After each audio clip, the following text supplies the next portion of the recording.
अस्सलामु अलैकुम everyone, welcome to my YouTube channel.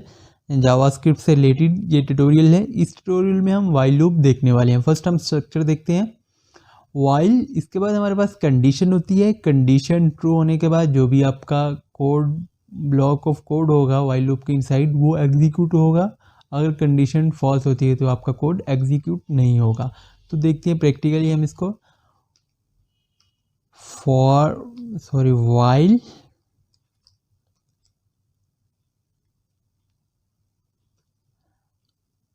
I less than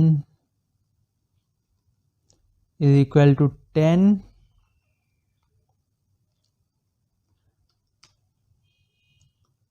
document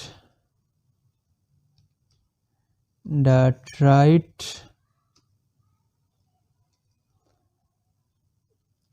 I की value में प्रिंट करूँगा प्लस लाइन को ब्रेक करूँगा। एक बार लूप चले लाइन ब्रेक हो, फिर सेकंड बार पे भी लाइन ब्रेक हो।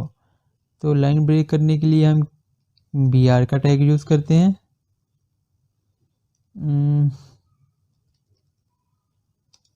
प्लस कॉलन br,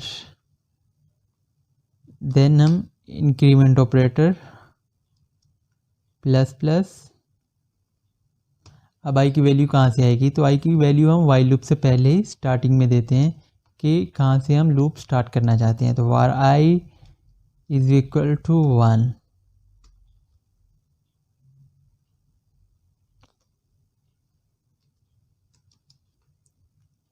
ब्राउज़र पे को रिफ्रेश करता हूँ तो 1 से 10 मेरे पास काउंटिंग लिखी हुई आ रही है। तो लूप किस तरह वर्क करता है? स्टार्टिंग हमारी वैल्यू क्या है? I is equal to 1। While loop के इनसाइड आया 1 लेस देन आई की में वैल्यू 1 है, I less than is equal to 10। Inside I की वैल्यू को प्रिंट कर दिया 1 मेरे पास यहाँ पे आ गया ब्राउज़र में। फिर लाइन को ब्रेक कर दिया।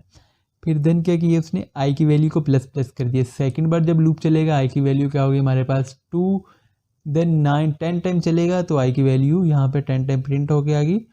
देन जब 11 होगी तो हमारे पास ये कंडीशन फॉल्स हो जाएगी, हमारा लूप टर्मिनेट हो जाएगा। अगर मैं यहाँ पे I less than is equal, अभी लूप चल रहा है 10 टाइम, अगर मैं less than is equal to, अगर मैं इज इक्वल टू हटा देता हूँ तो अब मेरा लूप कितने बार चलेगा? 9 टाइम।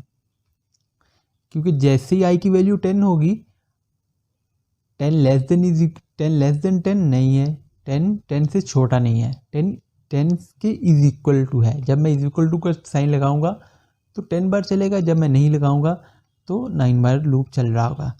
तो इस तरह आप डिक्रीमेंट ऑपरेटर भी यूज़ कर सकते हो। रिवर्स आप लूप किस तरह चलाते हो तो यहाँ पे उसके लिए हमें सिर्फ माइनस माइनस करना है और यहाँ पे एक ग्रेटर देन का साइन लगाना है, इज इक्वल टू। यहाँ से हमने लूप को रिवर्स कर रहे हैं तो 1 रहेगा और स्टार्टिंग वैल्यू हमने दे दी 10। अभी रिवर्स करता हूँ तो मेरे पास 10 9 8 7 6 5 4 3 आ रहा है। तो ये था हमारे पास इंक्रीमेंट ऑपरेटर हम किस तरह से यूज़ करते हैं, डिक्रीमेंट ऑपरेटर किस तरह से यूज़ करते हैं। स्टार्टिंग में हमारी कंडीशन चेक होती है, कंडीशन ट्रू होने पे ही लूप के इनसाइड जो कोड होगा वो एग्जीक्यूट होगा। तो आप स्टार्टिंग वैल्यू कुछ भी दे सकते हो। अगर आप मैं यहाँ से 7 देता हूँ तो मैं 7 से लूप रिवर्स चल रहा होगा। इसी तरह मैं अगर स्टार्टिंग वैल्यू 3 कर देता हूँ, यहाँ से 10 कर देता हूँ और यहाँ से लेस देन प्लस प्लस का साइन लगा देता हूँ तो मेरे लूप का जो इनिशियल वैल्यू होगी वो 3 से स्टार्ट होकर 10 तक चल रहा होगा।